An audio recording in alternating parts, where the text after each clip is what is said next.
નમસ્કાર મિત્રો, સ્વાગત છે તમારું આપણી આ યુટ્યુબ ચેનલમાં જેનું નામ છે ગુજરાતી જીકેની જમાવટ.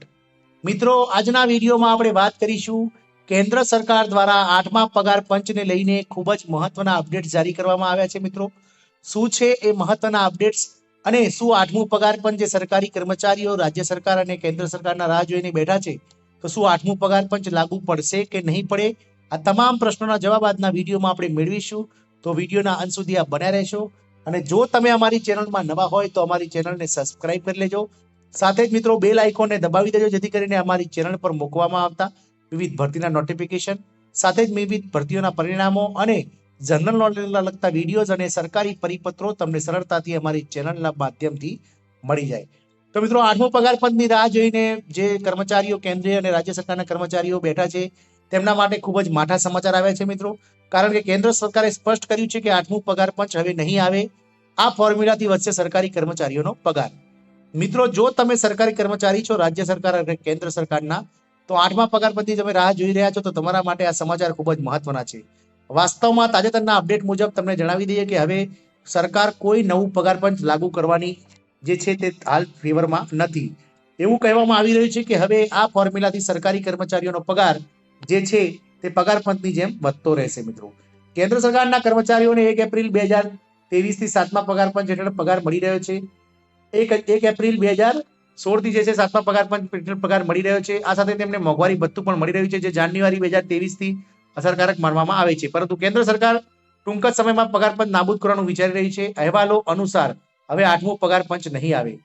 કેન્દ્ર સરકાર ખાનગી ક્ષેત્રની કંપનીઓની જેમ કામગીરીના આધારે તેના કર્મચારીઓના પગારમાં વધારો કરવાની યોજના બનાવી રહી છે. તેના અમલ માટે સરકાર હાલ બ્લુપ્રિન્ટ પણ તૈયાર કરી રહી છે. એટલે કે જેમ ખાનગી ક્ષેત્રોમાંથી દર વર્ષે 2-3%, 4%નો વધારો સરકાર જે કર્મચારીઓનો 7%, 8% પગાર વધારો મળે છે, એ રીતે મિત્રો સરકાર પણ દર વર્ષે જે છે તે મોંઘવારી ભથ્થું વધારી અને મોંઘવારી ભથ્થાને સ્લેબ પ્રમાણે અલગ અલગ સમયે ડીએમાં મર્જ કરી અને જે છે તે નવો પગાર મિત્રો કર્મચારીઓને મળી રહે તે રીતની બ્લુપ્રિન્ટ તૈયાર કરી રહી છે. પૂર્વ નાણામંત્રીએ આપ્યા હતા સંકેત.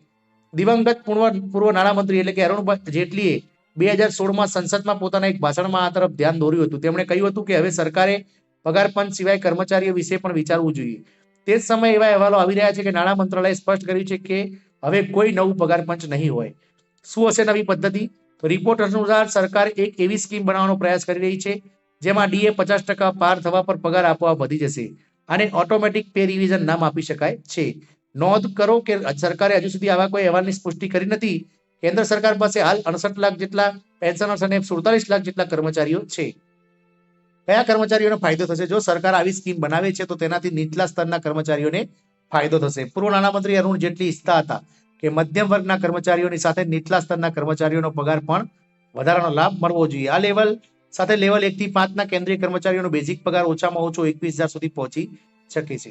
મોંઘવારી ભથ્થું જુલાઈમાં સુધારવામાં આવ્યું હતું. નોંધનીય છે કે કેન્દ્રીય કર્મચારીઓના મોંઘવારી ભથ્થામાં વર્ષમાં 2 વખત સુધારો કરવામાં આવે છે. તેમાં વર્તમાન મોંઘવારી પ્રમાણે કેન્દ્રીય કર્મચારીઓના પગારમાં થોડો વધારો થયો છે. પ્રથમ વધારો જાન્યુઆરીમાં થયો તો તે સમયે બીજો વધારો 6 મહિના પછી એટલે કે જુલાઈમાં થવાનો હતો.